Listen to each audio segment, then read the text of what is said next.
Hello, and welcome to part two of our War of the Worlds first reading. So, in this part, we'll be covering chapters 14 and 15 and then getting into some discussion. And we hope you enjoy.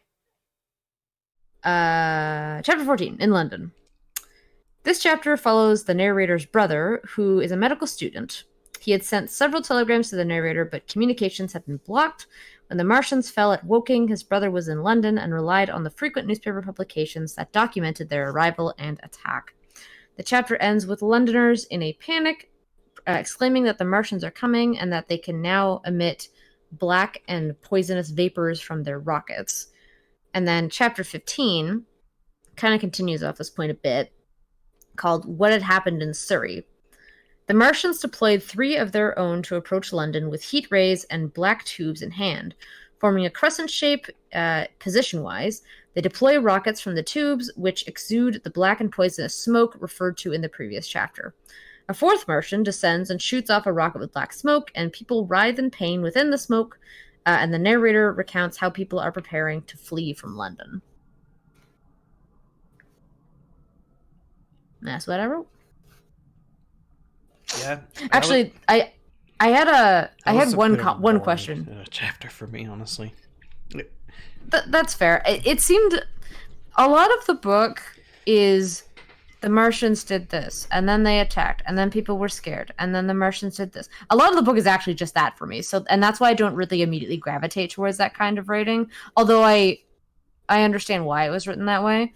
So, the brother thing, I was like, oh, this is slightly different. We're following his brother. But again, it was more of the same thing of like, well, the brother learned about the aliens coming from Woking, and then they were coming towards London. I had a comment where I was like, if the telegrams couldn't get through, how does the narrator know about his brother in London? Like, I assume that's where London he was. At some point. The narrator? Yeah. At some point? Or he talks to his brother. I think he said, he told me or something. Did he say that? Oh, maybe I missed that. Yeah, my brother told me the story or something. Well, that would have been chapter 14.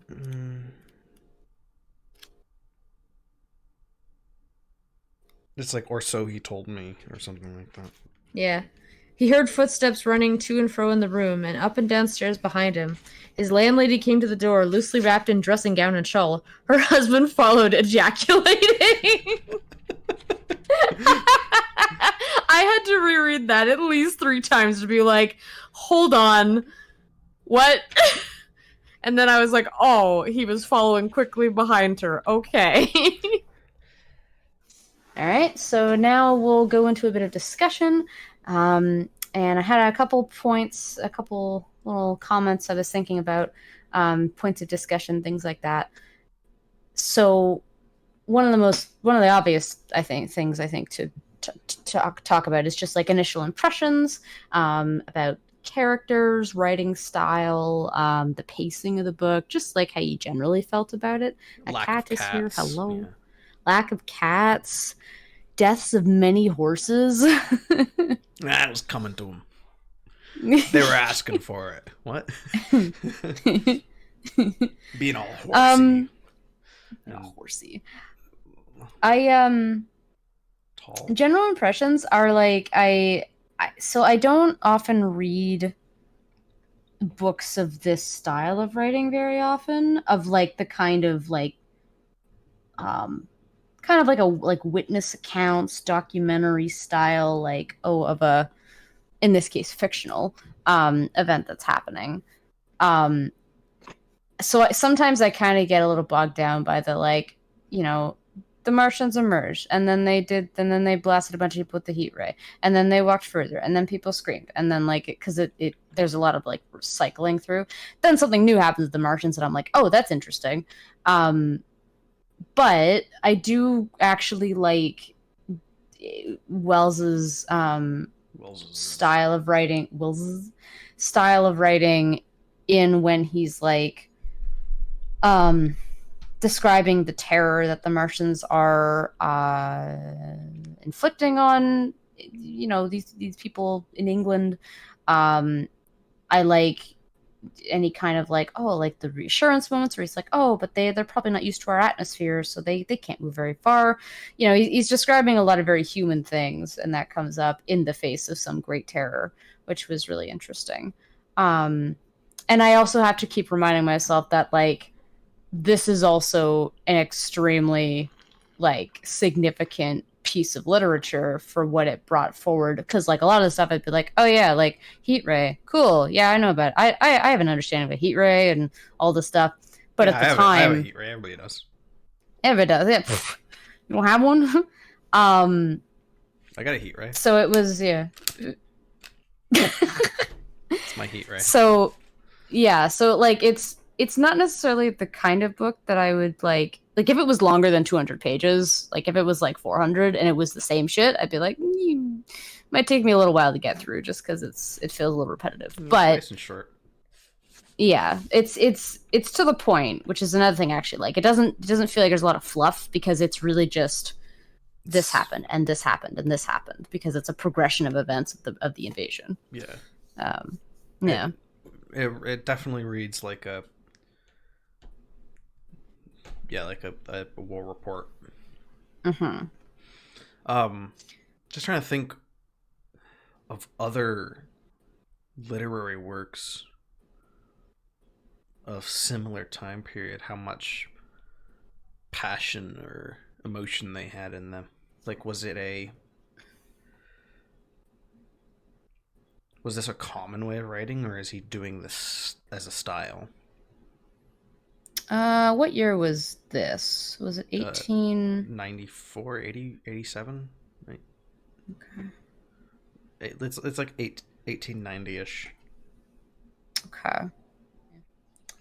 Well, Wikipedia says, let's see if there's any books that I recognize.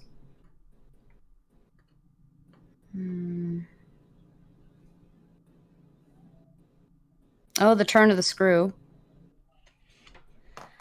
So Guru had responded a bit to my discussion around the writing style. And he says, so the writing is so weird. The emotional writing is dead for almost the whole book, up to him hiding with the soldier, and there's a tiny bit of tension. And it's immediately gone, and then it goes up a little bit during Sexual the life tension. and death river scene. Sexual tension. And then goes back down, and then dread. It's so weird. I like how incredibly removed he is as a character, and as the narrator or future him are so removed. It's nice juxtaposition to see how we would think of reacting and how other characters act. I, for one, would not be scared, and I would go up and fight the aliens, and I would win. I was writing that you're saying the exact same thing. Yeah, that's fair. I mean, it's good that we agree. I really like novels where when you have a character who's named, and you know, there's a story, like they have some, some growth, a story to them, stuff happens around them. Like sometimes it's a little hard for me to really like connect with characters or care about characters if they're not named, and also if they're like a little emotionally detached, although not necessarily is the narrator like that. He's just like, he goes between detached report style of writing and then like, I was, you know, I was a person of exceptional moods. And then that's sort of the problem. That's sort of a thing that's present in like World War I, World War II novels, where most of the characters are nameless, faceless people. There will be some characters who are not, and I mean you care for those, but the rest of them, it just feels like fodder, which I think is the point. It just feels like bodies. Yeah.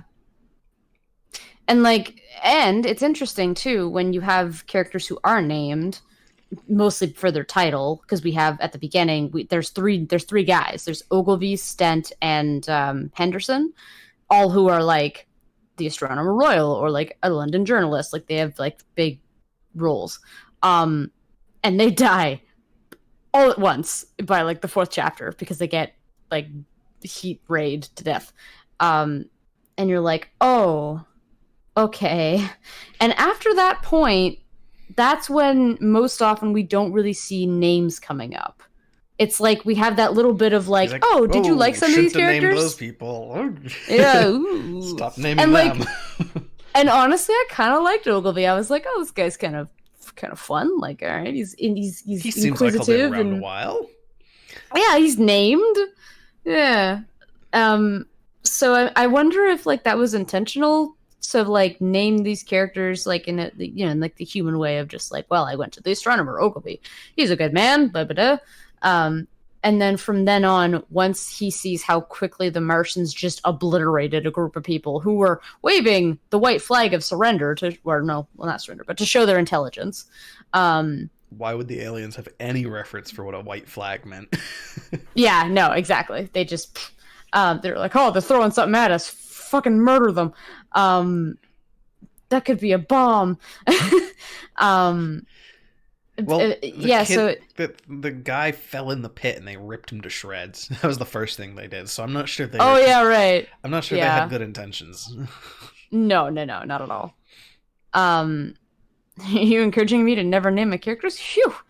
That what must I be mean why is that you like all the characters in Wheel of Time, because he names every single fucking one. There's so many goddamn characters. There's 2,780, I think. Insane. But yeah, I almost wonder if it was intentional because like the first few chapters are really the only ones where they name characters and that's it. Now other characters do die when they're unnamed, but I feel like it's trying to almost teach the reader like, hey, don't get attached to these people. They're not going to live. No, very few people are going to live in this book. We don't even know the narrator's name or his wife's name. His name is H.G. Wells. I mean, because this actually happened. This is a true story. Oh, 100%. Aliens came. Yeah, the government doesn't want you to know. Deep fake. But yeah, what do you think? What's your general thoughts? I'm thinking a lot of the people who he doesn't know their name. I mean, obviously, he knows his brother and he knows his wife, but there's no need for him to say those are their titles, right? Yeah, true. You wouldn't, if you're telling a story, you wouldn't say, John O'Malley, my brother. You just say my brother. Well, I'd probably say like my brother Brian. I would say that if nobody knew my brother's name, because I would probably at some point in the story say my brother's name. But that's also just me. Yeah. But a lot of the time it's like, I'm not even sure he'd asked the soldier his name. What's the point? He probably didn't think he was gonna live. Yeah. Yeah.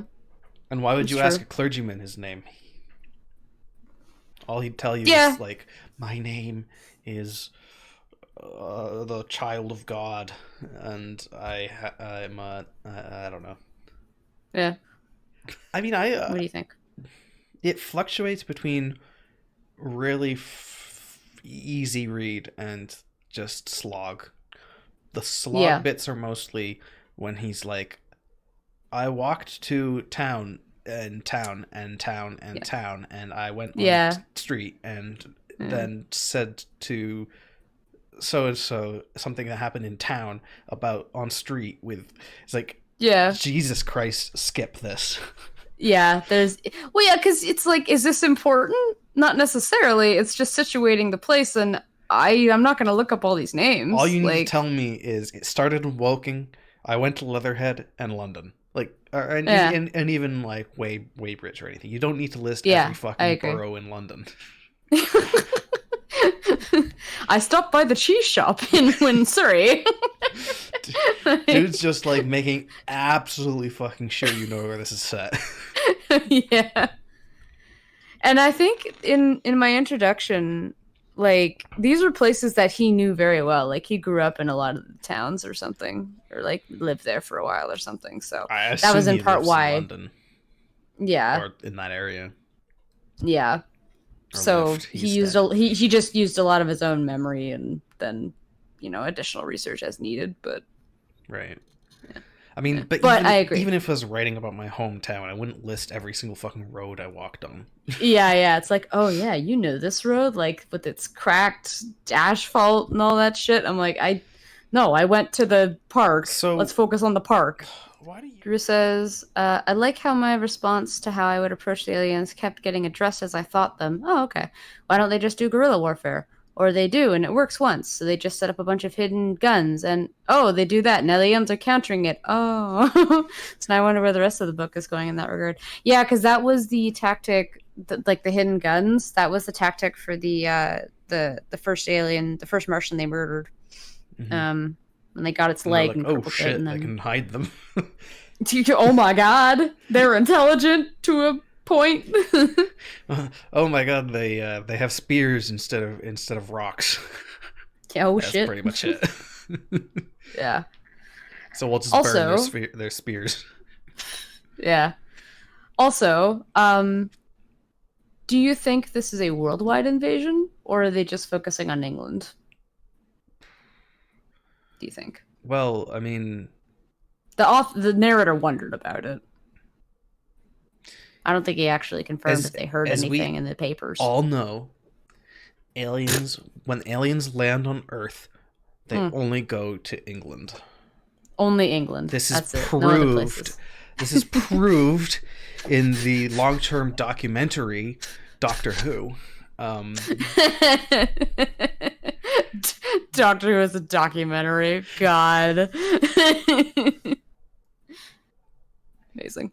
Yeah. It probably is. They're probably spreading out. But this also might just be, like, England might just be an attempt. They might just be like, let's just try and see what happens. We have a plan. See how far we can get. Yeah. And then if they when they sent fucked, like 20 of these things or however many, I was thinking like, oh, okay, so they're gonna land like every part of the planet, and it's like, nah, like 5 of them are just gonna land in Woking. Yeah. Okay. Fuck the English. Fuck Woking in particular. We're gonna land all of our ships on the same town. It's like that meme image of the lightning striking water in like 6 different spaces, and the text just reads, fuck these 6 fish in particular. Wait. Yeah, I think this is an attempt. I think this is them just focusing on a part of the world and seeing what happens. There was an attempt. So there wasn't. Where do you think this is going? Like I can't see the end game. We're already halfway through. So either he's gonna skip a bunch of time and he's gonna be like, we were subjugated, or they're gonna find a way to fend him off. Yeah, I get the feeling like a lot of the book is going to talk about the futility of like the weakness of humanity in the face of extraterrestrial intelligent beings, because we've already seen a lot of that. But we do see bits where humans are overcoming their oppressors in this case, and then they're quickly like, wiped out again. But there is some like small victories. So I feel like it's probably going to end in some kind of like I don't think there's going to be too many extra Martians that are landing, if what I'm thinking is that they're just planning an attack and seeing what happens. I think they're probably going to like something that's a very human thing to expect, but something they wouldn't expect at all is going to be their downfall. And it's not going to be related to guns or something. Maybe it's related to like diseases or something. Maybe some disease spreads throughout like the Martian. How would he know? I don't know. Maybe it's their reaction. He might interpret it as a disease if they're just like hacking up fluid or something and then dying. Maybe. Like, I don't know. Yeah. Because I feel like maybe all the cats band together. Because, like, in part, I'm okay with it just being, like, a documentation of, like, well, humanity got fucked, because I can totally see it happening. But with these little fits of, like, little moments, bursts of, like, hey, the humans succeeded. They can do this. I don't think it's... I don't think they're just going to be sporadic and then that's going to be it. I think there's going to be some light, and either the aliens are going to die off or leave, or the author is going to do like something that severely damages or harms the aliens, and then that's like the last bit of hope of like maybe this will do something for the invasion. Guru says, I was wondering about the launching 24-hour intervals. Oh, yes. Is that because the revolution on Mars is similar to Earth, so they can only invade one hemisphere? I don't know astronomy. And I have zero idea how the end game will be, especially with future him being the narrator. So we know he survives till the end of the book. A kid knocks over a glass of water on the alien. The aliens turn out to be allergic to glasses of water. They're witches. Yeah. Honestly, finding out that they're allergic to, like, something on Earth would probably be the most likely thing. Yeah. And then if the humans can use that to their advantage, they're allergic then to oxygen or something. Yeah. I mean, have we seen them? We've seen them get out of their pod, their cylinder, and the machines. No, I guess they were able to exist in the open air because then they were under the shield when they moved from Horsel Commons to the other nearby town, and then got into their big machines. So I think the reason that they launch every 24 hours is because they're trying to put them in the same place. So they wait for the Earth to revolve 24 hours and then send another. So they don't have to orbit the Earth. Oh, interesting. Because they're firing a gun, basically. So it's not going to have any sort of orbital trajectory. It's just going to slam into the Earth in a constant way, if that makes sense. Makes sense. Like, they're not correcting. Yeah. They're just yeeting. They're staying where they are and just, Like, there's no adjustment. So if you want them to land in the same place, you have to fire them every 24 hours. Otherwise, it's going to end up like that across the Earth. That's why I'm guessing why they did it. And they probably don't have exact coordinates because they have an idea, but they're landing in like surrounding areas and then advancing from there. Right. It does make me wonder how much better their technology is. Like, how much did they survey Earth beforehand? I mean, as much as they know about Mars, the Earthlings, the Martians must have known significantly more about Earth. Mm-hmm. But clearly not enough. They didn't know how the way humans fought. Mm-hmm. Right? They just knew they were there. Yeah. Speaking of like how humans fought too, I do like we talked about it a little bit, but the books focus, I guess, on like explaining the invasion and then the human defenses, like really focusing on battle tactics and war tactics and what's motivating the Martians to do this, and like what's their like it's like he's trying to like suss really out well like presenting the Martian point of view. Yeah.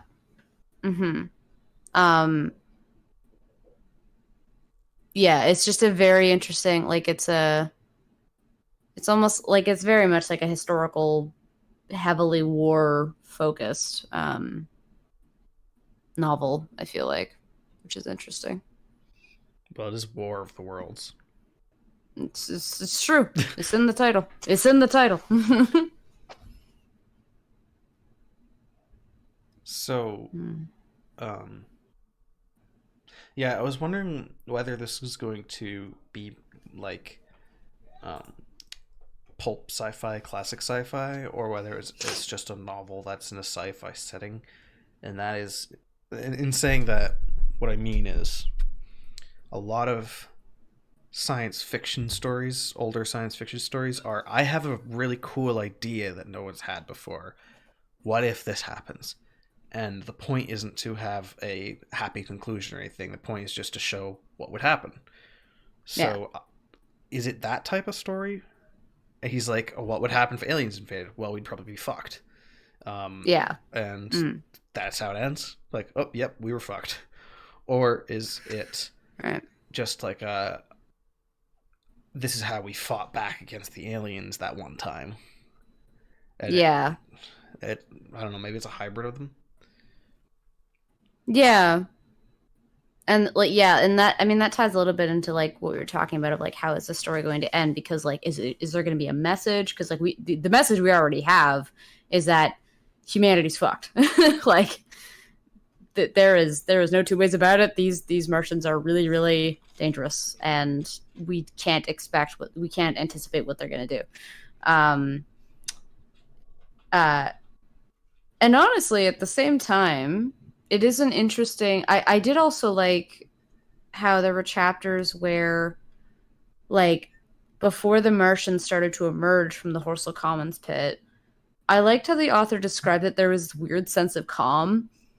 Like, people were just kind of going about their everyday, like, well, the Martians aren't Martians, whatever. Like, we're just going to go buy bread today and just get about our day. And, you know, when he warns them, hey, the Martians are coming, that's a laugh. Like, whatever. I mean, think of COVID. Like, yeah. Hey, guys, there's a pandemic. Yeah. It's like, over there, like, there's a pandemic. But, yeah, and in overseas, you can't come here. Yeah. So that was just interesting because it's almost like a study of just like human, I don't know, reaction's not really the right word, but just it's human inertia, the refusal to move, essentially. It's like you really have to have a goddamn good reason to get to leave your home, like yeah, and that like change your life in any way. Yeah. And that discussion also followed like that first initial discussion that he brings up of like, oh, people just getting about their day. That was literally the chapter right after he saw Ogilvy, Henderson, and Stent, along with the, 20 other people, just get burned alive. And he was like, oh God. And he ran. But like, there was only a few people who saw that. Like, so no one's, and the papers are like saying,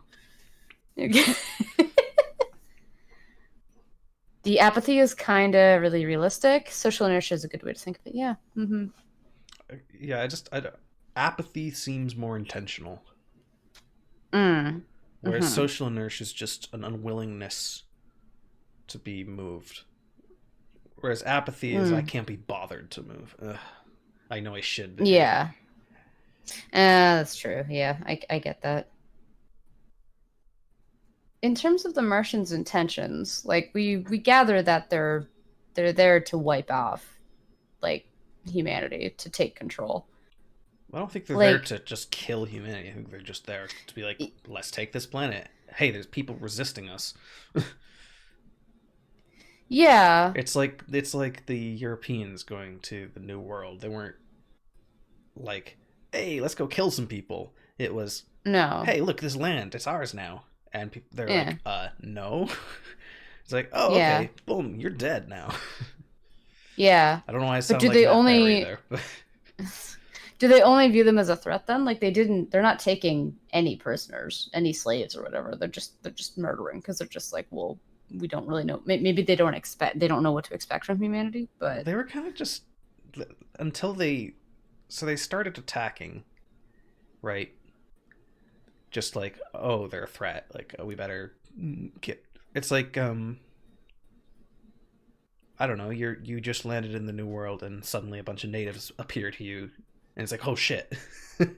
yeah. But then, get rid of these. Then it turns out that so you kill a few of them, and then the natives have spears, and it's like, oh shit. Yeah. So we better take out some of the spears.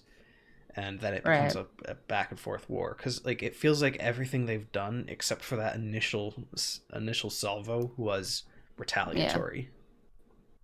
True, and I mean even the initial one, they retaliated to an action. They never took the first action, other than just stay in their little pit and just work on things. People were looking at them and they didn't care until someone fell into the pit, and they're like, oh yeah, and they were like, what the fuck? Get out of my pit. What is this? It's very squishy.